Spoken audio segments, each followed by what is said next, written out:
জানুয়ারি ফেলানী হত্যা দিবসে আজকে আমাদের এই যে কর্মসূচি, এই কর্মসূচি আমাদের একটা অত্যন্ত বেদনাদায়ক কর্মসূচি। আমরা দেখতে পাই যে কিছুদিন পরপরই আমাদেরকে রাস্তায় নামতে হয়। পাশের যে বিস্ফোরা রাষ্ট্র আছে, সেই বিস্ফোরা রাষ্ট্র ভারত কর্তৃক যখন আমাদের নাগরিককে নির্বিচারে পাখির মতো গুলি করে হত্যা করা হয়, তখন বারবার একই ইস্যুতে আমাদেরকে এই মাঠে নামতে হয়। আপনারা জানেন 2024 সালেও 19 জন বাংলাদেশিকে সীমান্তে হত্যা করেছে এই ভারতীয় তাবেদার বিএসএফ বাহিনী। আমরা দেখছি সরকারের পর সরকার আসে, কিন্তু ভারতীয় যে আধিপত্যবাদ এবং সীমান্তে যে ভারতীয় হত্যাকাণ্ড, সেটির কোনো সুরাহা বাংলাদেশের সরকার বা বাংলাদেশ রাষ্ট্র এখন পর্যন্ত করতে পারেনি। আমরা 5ই আগস্টের পর যে নতুন সরকার দেখেছি, যে অন্তর্বর্তীকালীন সরকার দেখেছি, আমাদের আশা ছিল যে এই সরকার এই সীমান্ত হত্যার বিরুদ্ধে একটা শক্ত পদক্ষেপ নেবে, কিন্তু দুঃখের বিষয় এখন পর্যন্ত সীমান্তে হত্যা চলছে।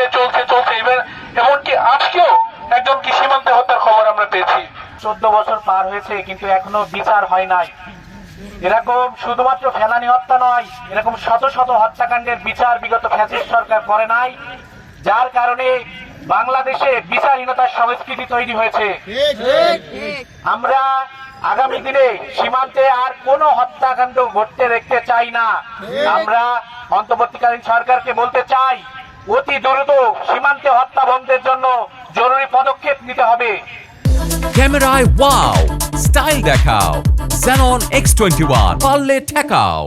ফেলানীকে হত্যা করা হয় ভারতীয় সীমান্তে, আর আজকে হচ্ছে 2024 সাল।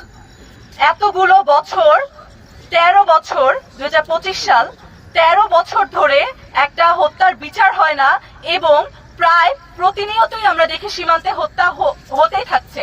কিছুদিন আগেও একটা হিন্দু মেয়েকে সীমান্তে হত্যা করা হয়েছে। এই ধরনের ঘটনা রোজই ঘটে। কিসের জন্য ঘটে? কারণ এই ঘটনাগুলো নিয়ে রাষ্ট্রের কোনো রকম কোনো টনক নড়ে না। রাষ্ট্রপক্ষ এই ঘটনাগুলো নিয়ে কোনো রকম কোনো উদ্যোগ নেয় না। ফেলানী হত্যার বিচার যদি সেদিন হতো, তাহলে এরপরে যতগুলো সীমান্ত হত্যা হয়েছে সেগুলো হতো না। আজকে এই দেশে, এই স্বাধীন বাংলাদেশে দাঁড়িয়ে, যেখানে আমরা আশা করি যে বিগত সব ধরনের হত্যার বিচার হবে এবং সে ভারতকে এমন একটা মেসেজ দেওয়া হবে যেন বাংলাদেশের কোনো মানুষকে সীমান্তে তারা হত্যা করার মতো সাহস না করতে পারে। আর এই মেসেজটা এই অন্তর্বর্তীকালীন সরকারের কাছ থেকে আমরা চাই যে ভারতের কাছে এই মেসেজটা দেওয়া হবে। ভারতীয় আগ্রাসন, ভারতীয় আগ্রাসন, জনগণ, জনগণ।